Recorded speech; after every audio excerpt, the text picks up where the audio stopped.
Alright guys, welcome back to another video. Now in this video, I want to talk about Alexander Bradley. Now you know he used to be Aaron Hernandez, one of his associates. And Alexander Bradley, in my opinion, I think he's going to testify next week. I think we're going to hear from Alexander Bradley. I want to point something out that it just occurred to me. You know, I was at work yesterday. I couldn't really move but so much because my foot, I had dropped something on my foot, so it's still healing. It's not broken, unfortunately. I'm glad, fortunately, it's not broken. But I was just sitting there. I had some time to just sit, and I was like, let me just go back to Aaron Hernandez's first trial, and let me just go back and watch Alexander Bradley's testimony, aka Charade. I watched his testimony. I watched the prosecution in that case ask him a series of questions. Then I watched the defense attorney, Rankin, that was Aaron Hernandez's old attorney. He was actually doing the cross-examine on Alexander Bradley. He could not rattle him. He was a very good witness for the prosecution. The defense tried all they could to rattle Alexander Bradley. If you look at the video, I'm going to leave the links to the video in the description. Even Rankin stood a certain way so that he would have to look in his direction. Aaron Hernandez was in the area. It still didn't rattle him. And he was very polite and respectful. And it was at one point during the cross-exam, he was asking Alexander Bradley about his current charges. He said, I wasn't aware of that charge, sir. And he said, well, if I show you something to refresh your memory, would that help you? He said, okay. So he looked at it. He said, well, if that's what the papers say, then okay, I believe you. I take your word for it, sir. He was very respectful during his testimony. And he did not get out of character. He did not blow up on the stand or act any kind of way. I think, after looking at it, I'm going to get into what Alexander Bradley said in that first case as well, because I'm sure he's going to say a lot of this on the stand next week if he testify next week. I'm assuming he's going to testify next week because there were reports that he was in the building Friday. So I'm sure he's close to testifying. So we'll see. So, it was the prosecutor in Aaron Hernandez first case was asking Alexander Bradley a series of questions.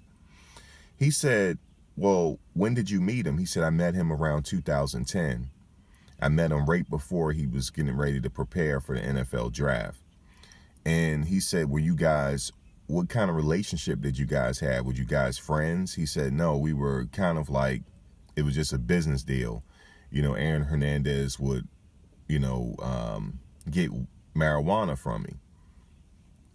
I can't remember how many. He said he'll get $300 or maybe $1,200 worth at a time. And so that was their arrangement.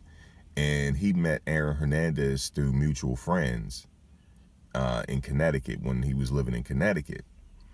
And so he said, Aaron would come over his house, pick up, maybe play video games a little bit, shoot the breeze, and then leave. So he said that their relationship actually progressed to friends after a while. He said that he used to come up to Hernandez's house. This is his first house in the Boston area. He said he used to go there to, drop off marijuana. Then he said eventually started going to his house in North Attleboro. And the prosecutor said, well, what did you guys do when you go up to the house? He said, oh, man, I just drop off the marijuana. We'll smoke a little bit. But he said they always hung in the basement area. Now, that basement area is kind of like where the pool table was. If you were familiar with the last case, they used to hang in the pool table area, and it's like a movie theater down there. He said they used to hang out and do different things. And he said he had a cordial relationship with Shayana Jenkins. If you don't know who Shayana Jenkins is, that's Aaron Hernandez's fiance.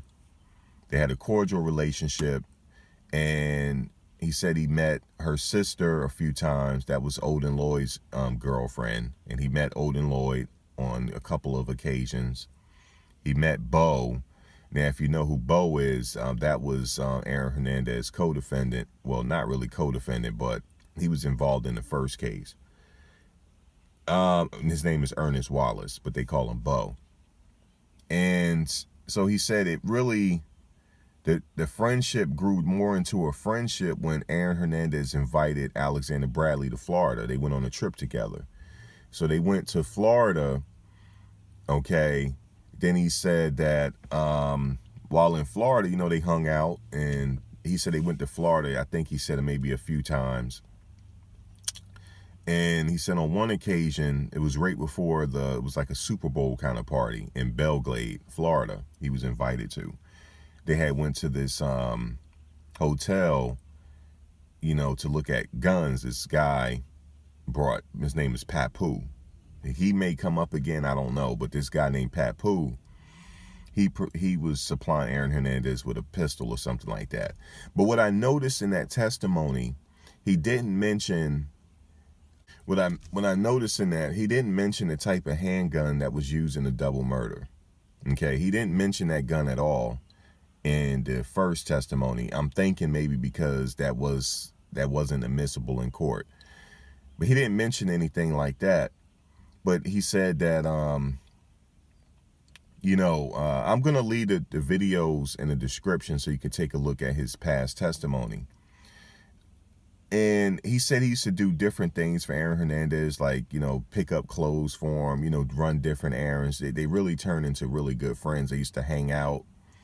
They even talked about Aaron Hernandez' newborn baby girl being, Alexander Bradley being her godfather.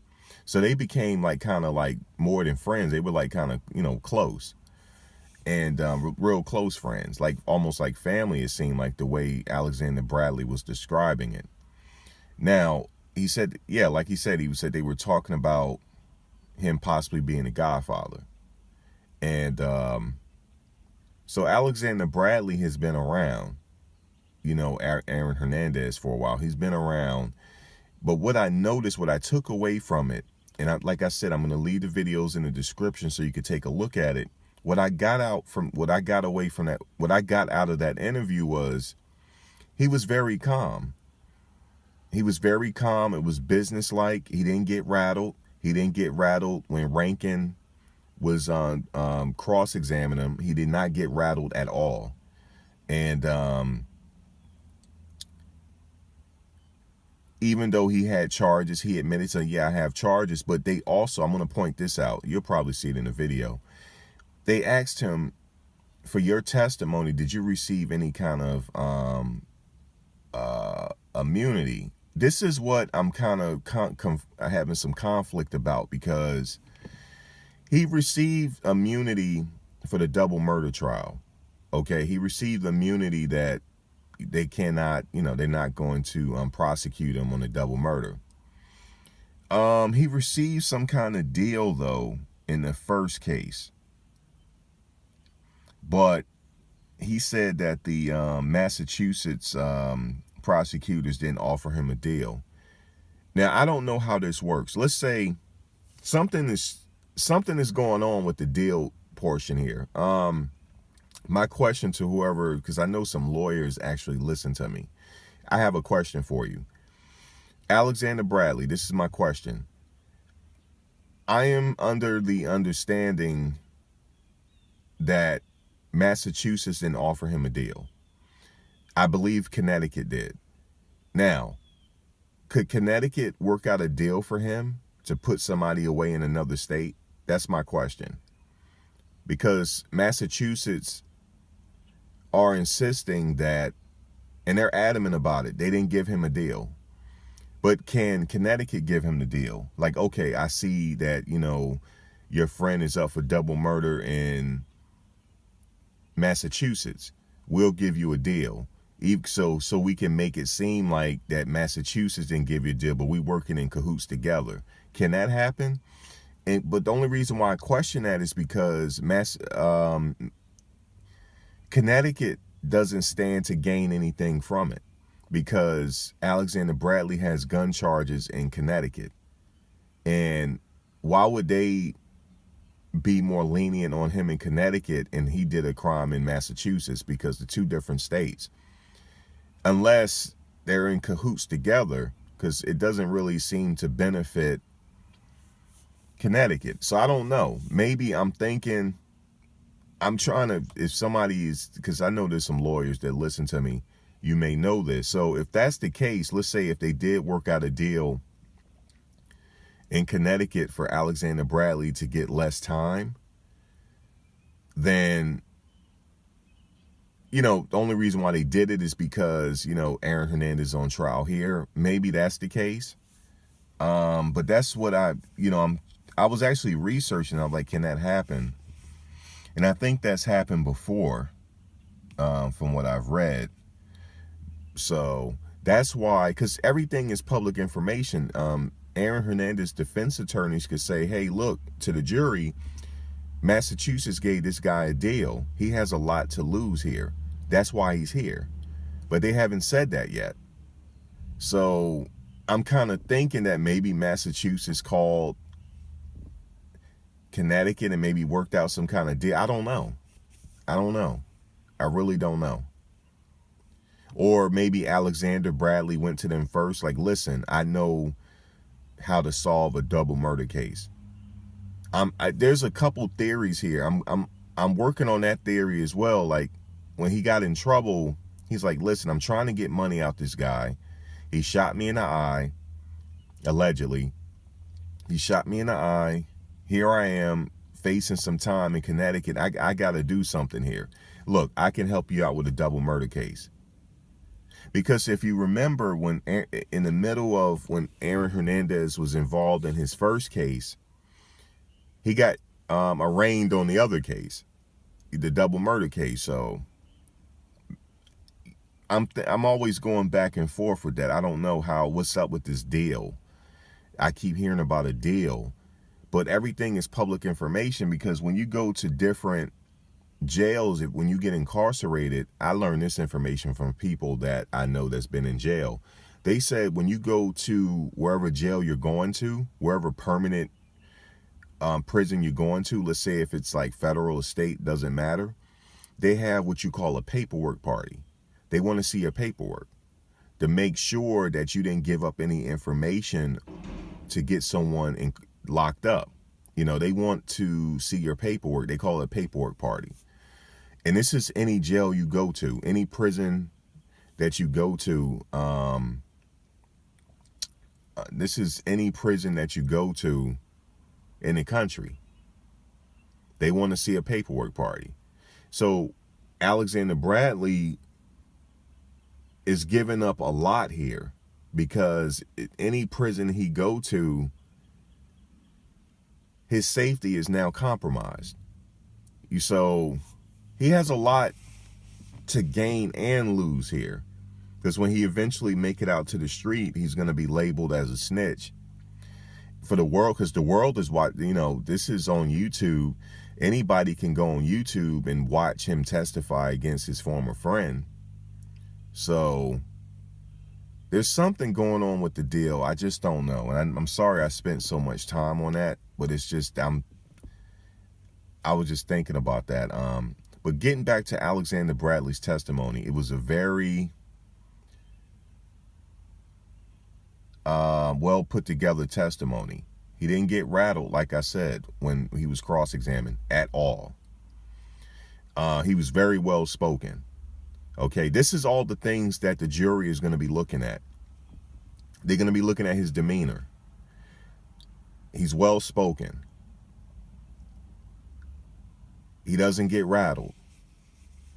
That is going to hurt Aaron Hernandez's defense. That's going to hurt it. It's going to hurt his defense, because I believe, I'm going to say that Bias is going to cross-examine him. It's not going to be Sullivan. It's going to be Bias, even though Sullivan can get real into it as well. I think Bodden is good too. Bodden is a straight beast. I'm talking about Aaron Hernandez, lawyer. I think Bias is going to cross-examine him. He's going to try to get this man rattled. It's not going to happen. I'm telling you, because in the first case, he didn't get rattled. He even looked in Aaron Hernandez's direction and pointed out what he had on. Demeanor, facial expressions never changed. That is going to hurt the defense. If the jury believes him, it's over with. It'll be over with next week.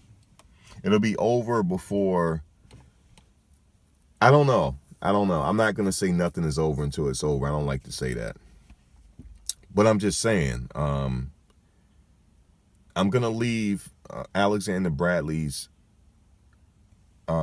testimony from the previous case in the description. You can take a look at it for yourself.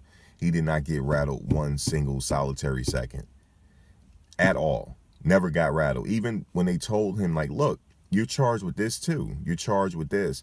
Because he said originally he wasn't aware that he was charged with this charge. He had a lot of charges against him. And when he was shown the paperwork, he said, okay, I believe you. He said, if it says it there, okay, yes, sir. Yes, sir, no, sir. He was that kind of witness. Very well spoken. So that is, if he stays like that, the stakes are higher, though, because he's involved in this case because he was in the truck that night. So I don't know how he's going to hold up. But if he holds up the way he held up in the first case, that's going to be very damaging for the defense. Very. Because the jury is going to be looking at him like, look, this guy was there that night. What angles the defense are going to come up with? They're going to try to say that Alexander Bradley shot him. That's what they're going to try to say. They're going to try to make it seem like this guy was the actual shooter.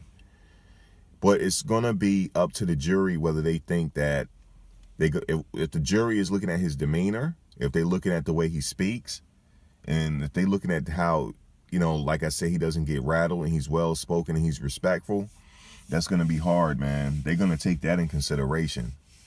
They're going to take it in consideration. And I don't know how the defense, their angle, I know their angle because they alluded to their angle in opening statements saying that Bradley was the shooter. Bradley was a drug dealer. Bradley admitted to being a drug dealer. He said, yeah, I sold him drugs. Yeah, I sold him this. He admitted to everything. Never got rattled. We'll see. We'll see what Aaron Hernandez defense team do. But this kid, I don't know. He didn't get rattled the last time. We'll see. But anyway, I wanted to talk about that really quickly. Take a look at the videos for yourself when you get a chance. Let me know what you think. All right, guys, if you enjoy my content, please share with your family and friends. And also don't forget to hit the subscription button. All right, guys, until next video. Take care.